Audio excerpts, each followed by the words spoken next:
साथीहरू हाम्रो यात्रा सुर्खेतदेखि तल सल्लेरीसम्मको यात्रा हो बोलेरोमा।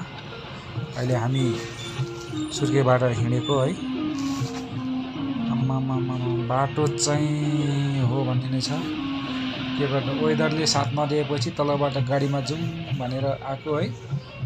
आम्मा बाटो पनि क्या खतरा। ड्राइभरलाई यस्तो अफरोडमा चलाउने ड्राइभरलाई मान्नै पर्छ। बाटो हेर्दा त Cola Cola Cola Cola Cola भनेर हिँड्नु पर्ने जस्तो छ। तर रमाइलो पनि त छ नि पहाडको बाटो। पहाड हो, के गर्नु अब, नगई नहुने काम नगरी नहुने। अब अगाडि एउटा बोलेर गइरहेको छ, त्यो माथि पनि मान्छे चढेर, हामी चाहिँ पछाडिको गाडीमा चढ्नु। हेलीमा जाउँ भनेको $700 रे। कमान गएको मान्छे $700 कसरी तिर्नु है। पारी पैया बजार कस्तो दामी वाली थामडाँडाबाट खिच्दा त है। राम्रो छ। हामी थामडाँडा जाँदै हो साथीहरू। थामडाँडा नजिक आइपुग्यो। हिलो यस्तै छ, पहिरो यस्तै छ। आम्मा कोला कोला कोला कोला सातो आइज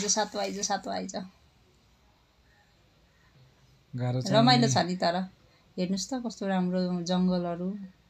जङ्गल त छ नि, तर यहाँनिर पुरै एउटा उत्तिस रोप्नुपर्छ कि। उत्तिसले त जहाँ पहिरो त्यहीँ हाम फाल्छ नि त। उत्तिस रुख बिरुवा भयो भने अलि तल हेर्दा डर लाग्दैन होला नि त। यस्तो डर लाग्दो बाटो छ। गाह्रो छ नि बाटो त। आम्मा ड्राइभरले जे भए पनि मान्नुपर्छ। हिलो त्यस्तैकै, हिलो चिप्लेर धन्न लड्दैन है। कहाँ लड्यो भने त बर्बाद भइगयो नि, मान्छे त अचार भइहाल्छ नि। तर यो बाटोमा जिन्दगी बाटो पुग्छ जस्तो लागेको थिएन मलाई त। तर खनेर लग्यो। तर पुग्यो त अनि के गर्नु। यो वेदर यस्तो छ है, केही देखिँदैन। यस्तोमा प्लेन के आओस् नआएपछि कष्टपूर्ण यात्रा त गर्नै पर्यो। जसरी नि घर त पुग्नै पर्यो। कमान गएको मान्छे हामी बोलेर भित्र छौँ, कष्ट त छैन, बसिरहेछौँ। हल्लाउने ओर्ने त गरेको छैन धेरै। बाटो राम्रो छैन र राम्रो छ नि। सजिलो त छ नि, हेर्दा पो डेन्जर त। यहाँबाट तलतिर हेऱ्यो भने त भिड त अब त्यो भिड हेऱ्यो भने त लु हेर त भिडहरू।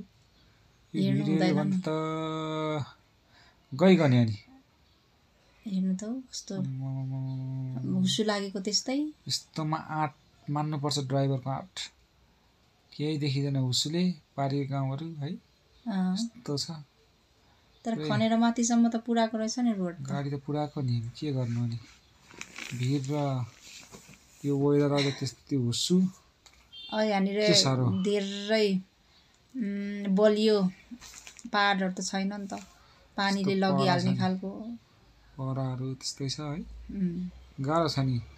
त्यो माथि यस्तोमा पनि 4 चक्के ठुलो ठुलो ट्रकहरू लिएर आउँछ। 6 चक्के 8 चक्के लिएर